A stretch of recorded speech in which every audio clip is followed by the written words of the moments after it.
Alright, since I'm doing stuff I promised before and never delivered on, for my 3-year anniversary I figured I may as well do Flaming Moes, which won a poll a few months back and I never did it. I think part of me was let down that it seemed Homer Badman was gonna win the poll, but then Flaming Moes sniped it. I ended up doing everything but Flaming Moes before my hiatus, and then on my first Simpsons and Me video back from my hiatus, I made light of the fact that I was not doing Flaming Moes. Well, here we are, I'm finally doing Flaming Moes. Flaming Moes is a very interesting episode in a season that I only recently started to appreciate for how grand it was in scale. And that being not really that grand at all, unless it wanted to be. Despite many fans having varying opinions of them, seasons 1 to 3 were really the peak of the show ratings-wise. My personal favorite season is 4, and I really do like 3 and 5 as well, but I will admit that 4 and 5 is when the show's momentum kinda started to slow down a little bit. Don't get me wrong, it was still a rating smash hit, but like seasons 1 to 3, it kind of floated between 20 and 30 million. Whereas near the end of season 3 and during seasons 4 and 5, like 25, 26 million was usually the highest that it would get.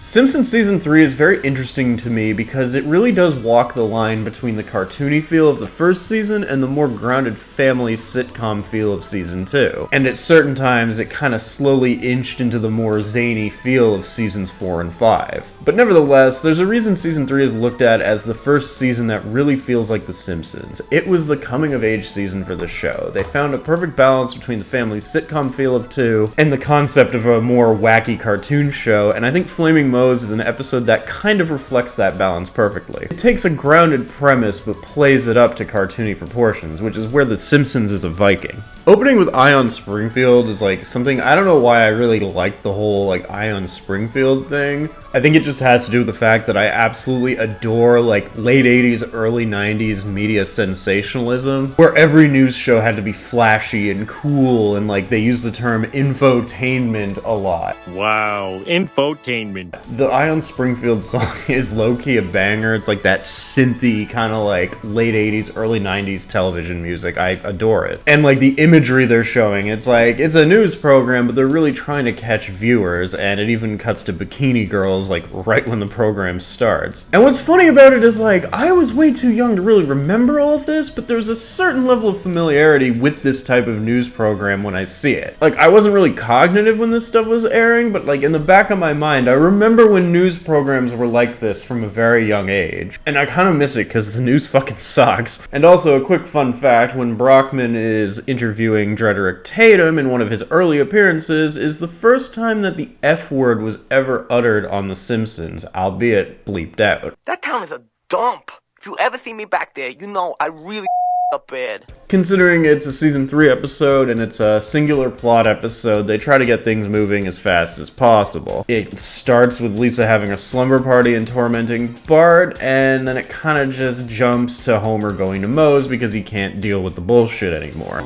That's it, I'm out of here.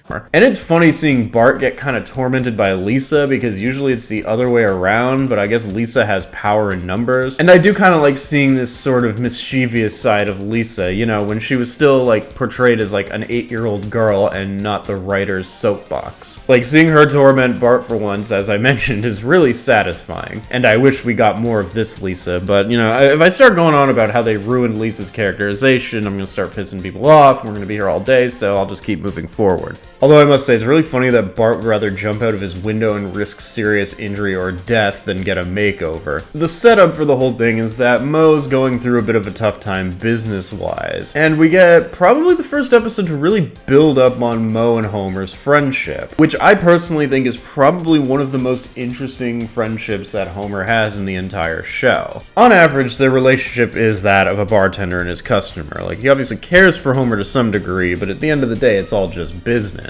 Homer can go to Moe for advice, but normally the advice that Moe gives isn't very good. But every so often, as the plot calls for it, Moe is depicted as one of Homer's close personal friends on the level of Barney or Lenny and Carl, but he's also a scumbag piece of shit. And a few times throughout the show, starting with Flaming Moes, Moe has been known to kinda screw Homer over. Because Moe is out of beer due to him not being able to pay his supplier, Homer tells Moe the origins of a drink he just accidentally family invented. Which, I really don't know how to say this, but the Flaming Homer was basically just Homer getting Sizzurp'd while watching Patty and Selma's vacation slides. Like, I mean, we all like to have some fucking cough syrup with our liquor. It gets you nice and fucked up, but come on, Homer, you got kids. You can't be getting fucking Sizzurp'd at family functions. I think it's really funny because, like, yeah, lean has been a thing since the 60s, but it really didn't start entering, like, mainstream popularity until, what, the last, like, 10, 15 years? But nah, Homer's ahead of his time. He's getting fucking gacked out on lean while watching Patty and Selma's vacation slides. But in actuality, rather than getting fucked up and having a seizure, Homer realized that the drink is passable, but, like, he's only really drinking it because that's all that's left because Patty drank all the beer. However, when the cigarette ash hits it and it sets on fire, Homer discovers that he's actually got a rather delicious drink. Something he and Moe discover once again, and then Moe gives it to a customer, and that kind of sets the episode's plot in motion, because Moe's becomes the huge go-to spot in Springfield. Watching the Flaming Moe become this hugely popular drink and Moe's Tavern becoming this like really hot bar in Springfield shows that The Simpsons really does know how to make a spectacle out of something. The music that plays during this montage of Moe's success reflects this so well.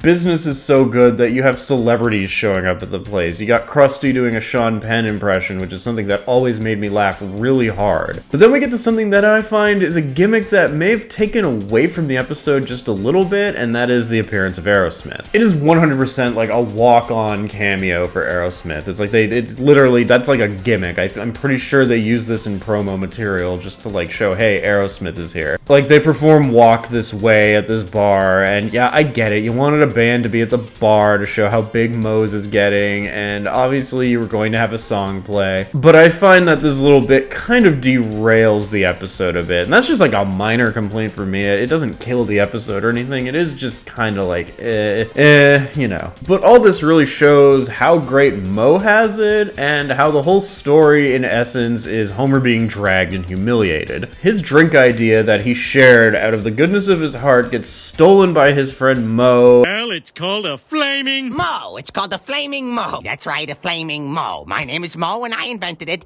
That's why it's called a Flaming Moe. What? What are you looking at, Homer? It's a Flaming Moe. I'm Moe. And Moe gets all this money and throws him under the bus whenever he tries to ask for any sort of credit for the drink. And Homer's just in the dumps, and like even Barney seems to have cleaned up in the presence of a much more classy environment. But Homer really doesn't get anything out of this. And that kind of displays how shitty Moe is, that Moe just kind of throws Homer under the bus and is just like, yeah, fuck you, it's a Flamin' Moe. I think what this episode is really parodying is fads, and it gets a little bit self-referential with how popular The Simpsons was getting at the time. If there was any justice, my face would be on a bunch of crappy merchandise. And according to some production notes that I read on Wikipedia, the actual Flaming Moe's thing was inspired by the LA bar, the Coconut Teaser, whatever it's called. It's not around anymore. Self-referential moments and references to long-gone LA bars aside, in essence, Flaming Moe's is a story of greed coming between friends. And there is no better way to tell this kind of story in the context of a Simpsons episode than to do it with Homer and Moe. Because it is established that they have a friendship, but it's not as close as, say, Homer and Barney or Homer and Flanders. And honestly, it's a dynamic that works so well for this kind of story that they would reuse it a few times throughout the series' run. I badmouth the Aerosmith shit, but it is funny seeing Lenny light himself on fire, but I always found the part where Homer was trying to find a new bar to be especially hilarious. We get a Cheers reference because they both were produced by James L. Brooks, before Homer ends up at an absolute dump where he gets a gun pulled on him. Can I have a clean glass? Go! Here you go, your majesty! Homer's I'm making people happy rant is like one of the funniest things in the series history, to me anyway. It's just Homer being a sarcastic asshole after Marge is trying to help him see some positive in his situation. Or maybe you can take some consolation in the fact that something you created is making so many people happy. Oh, look at me. I'm making people happy. I'm the magical man from Happy Land in a gumdrop house on Lollipop Lane. Oh, by the way, I was being sarcastic. Well, duh. And then I remember in elementary school, we'd walk around doing the Moe, Moe. Anytime this episode aired before, and I think this is like a signature scene of the episode, even though it is really surreal and like fever dream-like. It's legitimately just Homer wandering around in a trance repeating Moe's name because, like, he's really not happy that Moe completely fucked him over. But while Moe is the antagonist of the episode, it is kinda fun seeing him revel in his own success. He's banging his new employee, which is a me too if I ever heard one, and he's generally living a much better life than he would normally live. But despite Moe being the antagonist of the episode, at least from Homer's point of view, from Moe's point of view, since this is his spotlight episode, he gets his own kind of little antagonist, which is an executive for a restaurant chain known as Tipsy McStagger, the big corporate bigwig who wants to buy the recipe for the Flaming Moe, but Moe is obviously resistant. It's pretty funny seeing this guy try to steal the drink and it just not working out. Ourselves, gentlemen. According to the gas chromatograph, the secret ingredient is love. Who's been screwing with this thing? With all these plot points going on, and Moe obviously being the bad guy, somebody has to get their comeuppance, so why not just give it to both Homer and Moe? After Diane convinces Moe with guilt into selling the drink and sharing the money with Homer, Homer's quest for revenge comes back to bite him on the ass when he gives it away for free. And to be honest, I'm not sure how much I like this conclusion. Like, obviously, status quo needs to be preserved, whatever. It would make a lot less sense for, like, the several financial crisis episodes they have this season if people remembered that, hey, he sold the Flaming Homer. But I don't know, it's not really a happy ending, but it isn't a sad ending either. I guess it's kind of just like an oh no Homer ending. Homer screws himself over trying to get back at Moe, Moe gets screwed over for screwing Homer over, but at the end of the day, their friendship is restored. So I guess to quote Marge, It's an ending, that's enough. it's definitely like a pretty decent episode. I enjoy it. It's not like a laugh out loud episode, but it is an important episode to the series' overall lore. And that is because Flaming Moes is really the episode that solidified Moe as one of the major supporting characters of the show. Season 3 was really where they started going for the spotlight episodes. Like, Season 2 had its share, but 3 and then 4 really went out of their way to give the supporting cast some of the spotlight to help establish them better. The show is called The Simpsons, but I think outside of the family, there are certain supporting characters who really blur the lines between supporting and main characters. And I would 100% put Moe on that list. And as a result, this episode spotlighting Moe really helped develop Moe into the character that we all know and love, and as one of the most important characters in relation to Homer. It establishes that he's a shitbag, but ultimately, he'll eventually do the right thing by Homer. He's just Homer's shitty friend. I think everybody has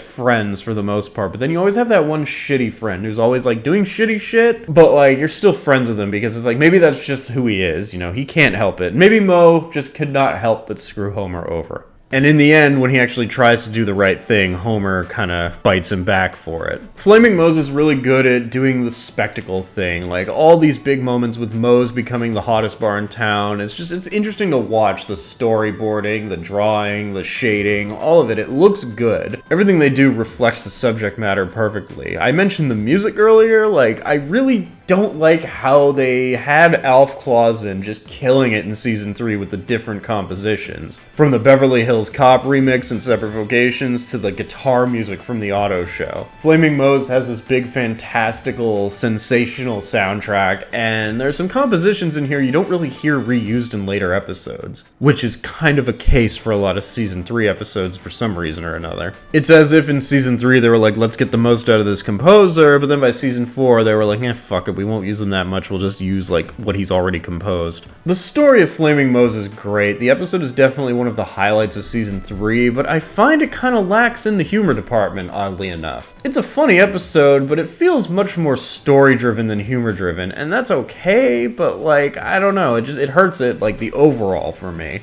And I get that Season 3 isn't exactly like the funniest season. It's definitely, as a whole, more story-driven and character-driven. But it's like they tried to go more humor-driven with this, and when I watch it, it's funny, but it's like the kind of funny where you're watching and not really laughing. And that could be because I've seen this show so many times that there are very few episodes that still make me laugh out loud when I'm watching them alone. But it could also just be because I think the episode definitely puts more stock into its character moments and story. And that's fine, but it's going to have an effect on the overall score, which if I had to give Flaming Moes a score out of 10, I would likely give it a 7 out of 10. It's a very memorable episode with a strong story and good character moments, and it ultimately contributed a lot to the character of Moe, but it is lacking in the humor department. And I find that while the story is strong, it really does rush to its conclusion. Most of the marks for this would be having a good idea and getting the storyboarding and animation and music right. So it's getting a lot of technical points, it's just not getting a lot of practical points. But that's fine. Like a 7 out of 10, that's like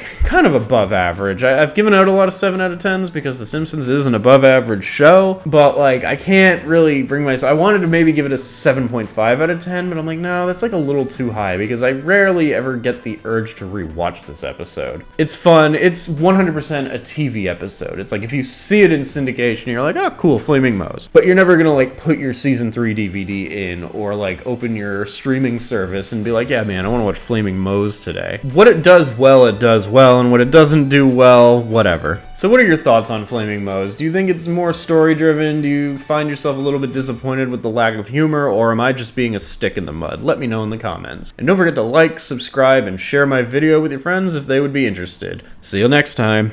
Of course, there are fringe benefits. Such as? An unforgettable weekend at Club Moe. I'd prefer to take my vacation someplace hot. I like your moxie, kid. You're hired. You shan't regret this.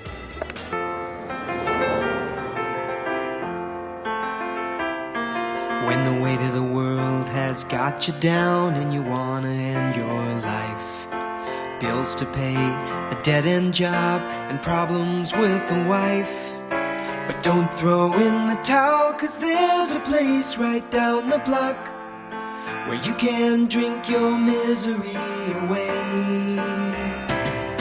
At Flaming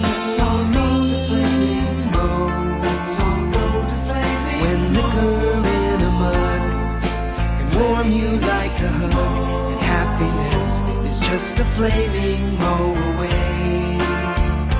Happiness is just a flaming moe away.